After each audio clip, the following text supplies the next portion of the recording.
Math solutions for everyone. Good morning.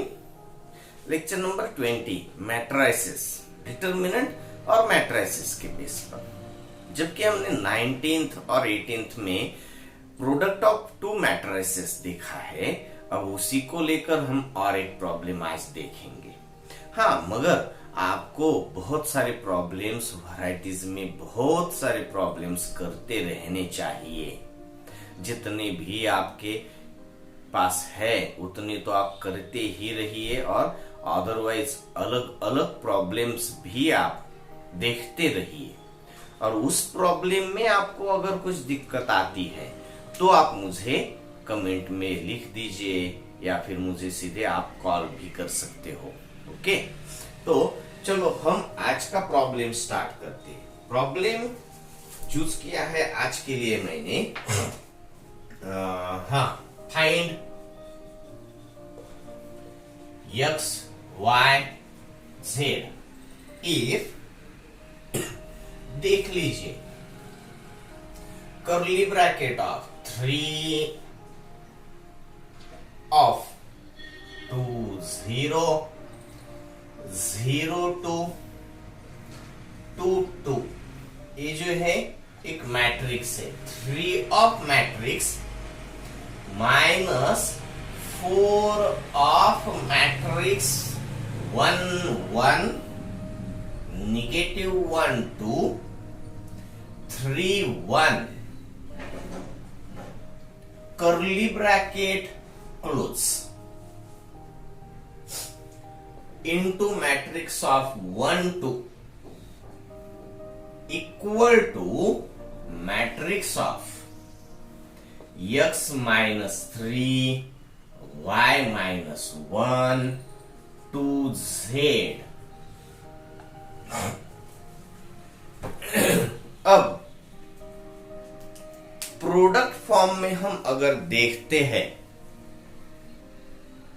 हाँ सब आपको दिखाई देता है, तो जब आप प्रोडक्ट फॉर्म में देखते हैं तब आपको देखना क्या चाहिए? तब आपको क्या देखना चाहिए? यहां पर आपको दिखाई दे रहा है 3 of matrix minus 4 of matrix into matrix equal to ये जो आने वाला है। तो हम क्या करेंगे? पहले 3 ऑफ मैट्रिक्स करेंगे, माइनस 4 ऑफ मैट्रिक्स करेंगे। दोनों स्टेप्स एक ही वक्त आप कर सकते हो और आपको दिखाई देगा, क्या दिखाई देने वाला है? 6 3 2 6 3 0 0 3 0 0 3 2 6 3 2 6 3 2 6। स्केलार मल्टीप्लिकेशन कहा जाएगा इसको। स्केलार है ये। वेक्टर और स्केलर आपको क्वांटिटी, दोनों भी क्वांटिटी मालूम है। ये 3 जो है स्केलर, तो इसको हम कहेंगे स्केलर प्रोडक्ट, स्केलर मल्टीप्लिकेशन। अब इस स्केलर से भी हम इसको मल्टीप्लाई करेंगे तो होगा क्या? 4 1 4 4 1 4 4 negative 1 negative 4 4 2 8 4 3 12 4 1 4 into matrix of 1 2 equal to जो स्टेप है वो as it is x minus 3 y minus 1 2 z। अब होगा क्या? मैट्रिक्स माइनस मैट्रिक्स सब्ट्रैक्शन है मैट्रिक्स का, ये भी आपको मालूम है। एडिशन और सब्ट्रैक्शन दोनों हमने देखे थे। तो होगा क्या? 6 plus 4 sorry 6 minus 4 0 minus 4 0 minus of negative 4 6 minus of 8 6 minus of 12 6 minus of 1। तो कैलकुलेशन भी आप सीधा कर सकते हो। 6 माइनस 4 यानी इसका पूरा कैलकुलेशन में एक मैट्रिक्स आ जाएगा, लिखा जाएगा 6 minus 4 2 0 minus 4 negative 4, 0 minus of negative 4 यानी minus of minus plus, 0 plus 4 होगा 4, 6 माइनस 8 होगा निगेटिव 2, 6 माइनस 12 होगा निगेटिव 6 और 6 माइनस 1 होगा 5।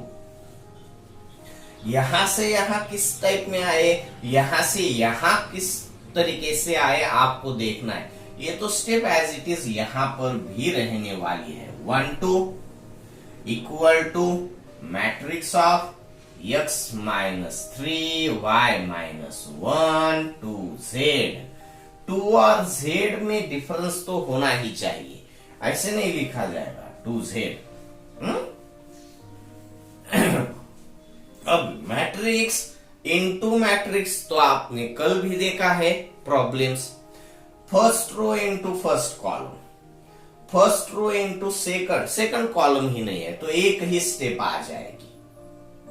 First row into first column, जैसे कि आप देख सकते हो इस मैट्रिक्स का रो 3 है और कॉलम 2 है। इस मैट्रिक्स में रो 2 है और कॉलम 1 है। कॉलम और रो इक्वल है तो इन दोनों का प्रोडक्ट हम कर सकते हैं। देख लीजिए, समझ लीजिए, रो इनटू कॉलम होगा, सेकंड रो इनटू कॉलम होगा, थर्ड रो इनटू कॉलम होगा, जो कि इस टाइप में यहां पर आंसर आपको दिखाई देगा। हम करेंगे क्या, देखिए, first row into first column एक element, first row into second column है ही नहीं तो ये एलिमेंट नहीं मिलेगा, first row into third column नहीं तो ये भी एलिमेंट यहां पर नहीं होगा। आपको दिखाई देता है ना अच्छे से, तो होगा क्या, 2 1 2 प्लस निगेटिव 4 2 निगेटिव 8 यानी 2 माइनस 8 बनता है ये। और इसका कैलकुलेशन आप सीधे लिख सकते हो negative 6, 2 1 2 minus 8, 2 minus 8 negative 6, 4 minus 4 0 बनता है और ये बनेगा निगेटिव 6 प्लस 10, निगेटिव 6 प्लस 10 बनता है 4 equal to x minus 3 y minus 1 2 z। और बाय कंपैरिजन, बाय कंपेयर किया जाए तो आपको मालूम है ये matrix equal to A matrix, तो ये एलिमेंट और इस एलिमेंट की वैल्यू सेम होनी चाहिए, इन दोनों की वैल्यू सेम होनी चाहिए, इन दोनों की वैल्यू सेम होनी चाहिए। तो आप होगा क्या, x minus 3 equal to negative 6, तो x इक्वल टू होगा निगेटिव 3। माइनस 3 प्लस 3 होता है, माइनस 6 प्लस 3 का कैलकुलेशन निगेटिव 3 आएगा। 0 इक्वल टू y माइनस 1, ये तो आपका पहला हुआ, and y minus 1 equal to 0, इसका मतलब y की वैल्यू है 1 और 2z equal to 4, 2z equal to 4, तो z आएगा आपका 2, यानी आपको x, y और z मिल गया। सिंपल और बहुत ही सीधा प्रॉब्लम है ये। इसको इरेज कर दूं मैं, आप चाहे तो इसका स्क्रीनशॉट ले सकते हैं।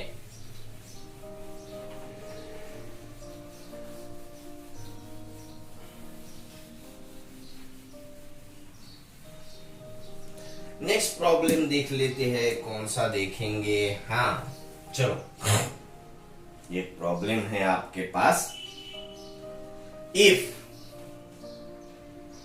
एक्स फाइंड करने के लिए तो नहीं लेंगे हम, हाँ फाइंड के, इसको देखते हैं। Find K if A equal to 3 negative 2 4 negative 2 matrix of and if a square equal to के ए माइनस 2i।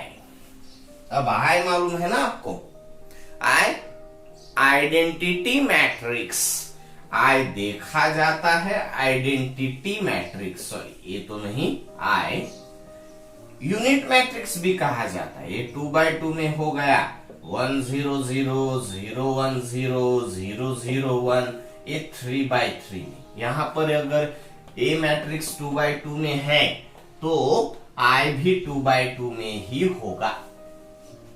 कई बार जीरो नल मैट्रिक्स भी ओ से डिनोट किया जाता है, वो भी हो सकता है, वो भी प्रॉब्लम में कई बार हो सकता है। स्केलर मैट्रिक्स होता है, यूनिट मैट्रिक्स होता है, अलग अलग डायगोनल मैट्रिक्स होते हैं, अपर ट्रायंगुलर मैट्रिक्स है, लोअर ट्रायंगुलर मैट्रिक्स है, आप पीछे जाकर भी देख सकते हो। फर्स्ट लेक्चर देखा था हमने मैट्रिसेस पर। तो यहां पर हम स्टार्ट करते हैं, सॉल्यूशन में देखेंगे। Here A equal to, A matrix है आपके सामने, 3 -2 4 -2। मैं रो एज रो के तौर पर लिखता हूं, कई बार कॉलम के तौर पर भी, एज अ कॉलम के तौर पर भी लिखा जा सकता है, और जैसी जरूरत होगी वैसे लिखा जाएगा। एंड और आपको मालूम है ए square equal to K A minus 2i, A square यानी a into A equal to K into A minus 2 into I. देख सकते हो आप, तो a इंटू ए करना चाहिए हमें। a है 3 -2 4 -2 इंटू 3 -2 4 -2 इक्वल टू के ऑफ 3 -2 4 -2 ऑफ 1 0 0 1। देख सकते हो आप, इसको अच्छे से समझ सकते हो आप इसको अच्छे से। अब होगा क्या, फर्स्ट देख लीजिए, first row into first column, first row into first column, first row into second column, first row into third column है ही नहीं, तो ये एलिमेंट यहां पर नहीं होगा। Second row into first column, second row into second column, 2x2 में आएगा। अब करेंगे हम, 3 3 9 -8, 9 -8 बनता क्या है 1, 9 -8 बनता क्या है 9 -8 1। अभी -6 +4, देखिए आप -6, और इनका कैलकुलेशन +4 होगा, -2 इंटू -2 इंटू -2 +4। ये कैलकुलेशन मुझे आपको बताने की जरूरत नहीं पड़नी चाहिए। -6 +4 तो होगा -2, ठीक है। इसको देख लीजिए आप, 12 हो -8 बनता है 4, 12 हो -8 बनता है 4, दिखाई देता है ना आपको। और इनको देखिए, -8 +4, देख लीजिए आप इसको अच्छे से, -8 +4 -4 बनेगा, इक्वल टू के ऑफ 3 -2 4 -2 माइनस, ये होगा क्या 2 0 0 2। अब मैं इसको एडिशन में कन्वर्ट कर देता हूं, तो इधर बचता है के ऑफ डिटर्मिनेंट के ए, होगा क्या देखिए आप, 1 -2 4 -1 प्लस 2 0 0 2 इक्वल टू के ऑफ ए 3 -2 4 -2। अब इनका एडिशन करते हुए आपको नजर आएगा 1 + 2 3 -2 + 0 -2 4 + 0 4 -4 + 2 -2 इक्वल टू k ऑफ 3 -2 4 -2। इसका मतलब है a इक्वल टू के ए, यानी k की वैल्यू होनी चाहिए 1 अगर है तभी ये पॉसिबल होगा। या फिर आप सीधा a को के a डिवाइडेड बाय a भी देख सकते हो, k की वैल्यू 1 मिल जाएगी। सिंपल प्रॉब्लम है ये। अब इस टाइप में आपको वैरायटीज में प्रॉब्लम करने होंगे। मैं सिर्फ आपको एक बात इंफॉर्मेशन के तौर पर दे रहा हूं कि मैट्रिक्स का प्रोडक्ट कैसे किया जाएगा। सॉरी, इसका यूज करना आपको ही आना चाहिए, और यूज तब ही कर पाएंगे आप जब आप इसको हर वक्त रिवीजन में लेते जाएंगे। ओके, चलो